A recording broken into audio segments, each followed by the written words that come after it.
God is still sovereign, but he is looking for his army.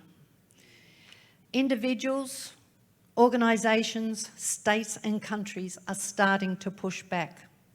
This one I find amazingly exciting.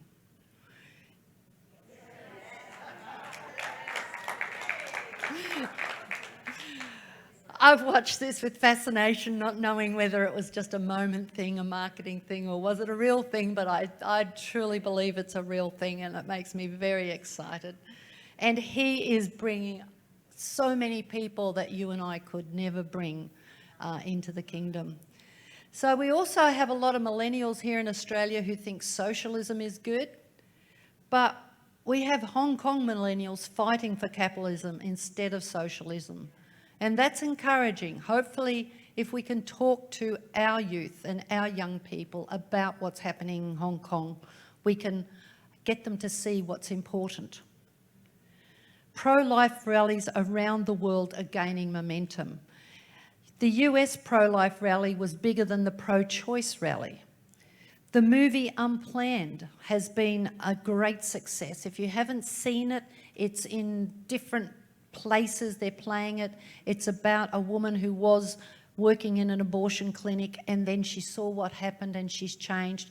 It is one of the amazing movies. Recommend it, especially to younger women. If you've got daughters and grandchildren, try and get them along to see that. And it has made an impact. There was women that were working in the abortion clinics that have been in touch with this lady and have come out, and abortion clinics are closing down and becoming, yes, they're becoming centres to help to reach out to girls who find themselves in these predicaments.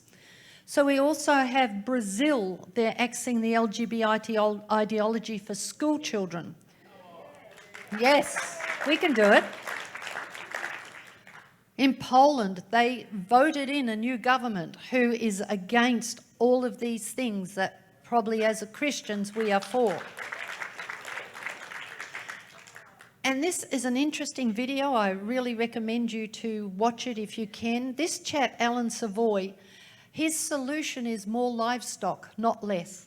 Now, he has kind of switched aisles. He was on the other side of the camp for a long time. He's a very humble man. Watching this video is quite interesting, how he moved from his original position to his new position.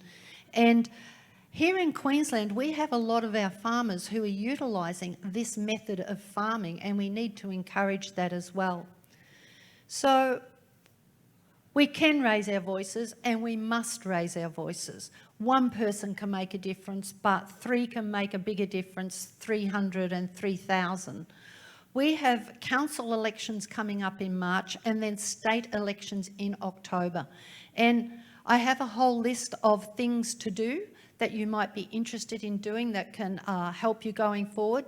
But I'm really here to encourage you to be part of the pushback from the inside. Get involved in a political party. Now, not because you found one that you think's perfect. That's like trying to find a perfect church. You won't do it.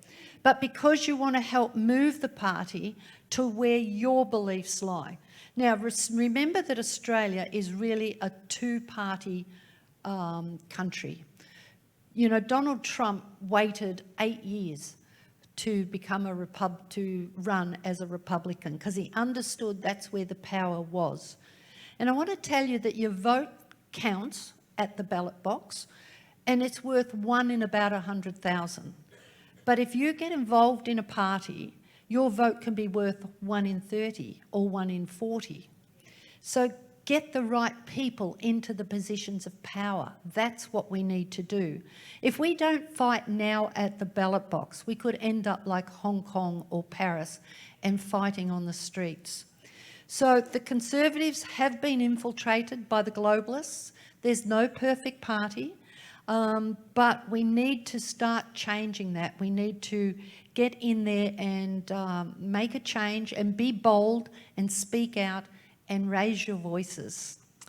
There's just a few things that I always will recommend you do, and one is obviously pray. The other is to join a letter writing group. We have the links to that on my website. and sign petitions that come forward. That makes a difference. Don't just think, oh, it doesn't matter. It does matter. So sign the petitions. So tonight's talk's really been an overview of a lot of things. I also do a presentation on China and on Islam, and all three want to crush Christianity. But you also need to understand that Islam has the largest voting bloc in the United Nations. So none of them are in isolation. So I just want to give out a book with regard to Islam tonight. If anyone is interested, the first two people to put their hands up can have a... Oh, that was quick.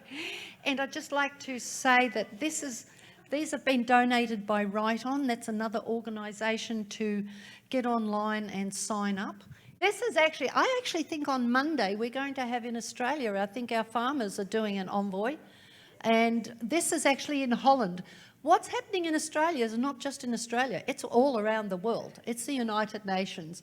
And so then we had Alan with his Livestock's the Answer, and that was the close. That's the last one. So thank you very much, everyone, for your time.